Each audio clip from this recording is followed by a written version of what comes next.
TitleMatchNetwork.com. What about you guys got to work a little bit with Bundy and John Studd? Right. What are your memories of those two guys? For two people, well, mainly Bundy, most of all. For a man his size, he was phenomenal. The only other person I knew that was that phenomenal was Bam Bam Bigelow. I mean, you talking about a 400-some pound man that could drop kick. You know, but when you go to do something with Bundy, Bundy flew around that ring like he weighed 130 pounds. He was the most agile. You see the match with him and Hogan? It was awesome. Oh, he was more flexible than Hogan. You know, he was just a tremendous big athlete. Absolutely. And the Big Show reminded me a lot of Bundy, because Big Show, to be so big, you know, he's very agile.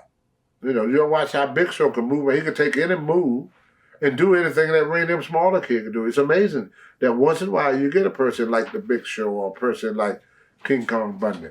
You know, John Studd was just a big guy, you know, big and strong, but Bundy was big, but he was just so agile on top of it.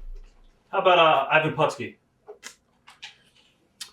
Putski was for Putski, pretty much. He wasn't for the business. He was mainly just for Putski. And Putski, you know, he drew a lot of money for this business. I can't take nothing from him. But Putski, at the time that I knew him, he was totally into his training, totally into his career, and totally into his family. So, you know, he was a very good businessman. He came into the business with one goal and one goal only, and that is to make as much money as he could and be with his family. You talked a little bit about teaming up with SD Jones. Was it The Office's idea to switch you with Rocky, or was that The Office? The Office, okay. Yeah. Did you like SD? I love SD. SD was my best friend in this business. My very best friend. You know, he let me stay at his house.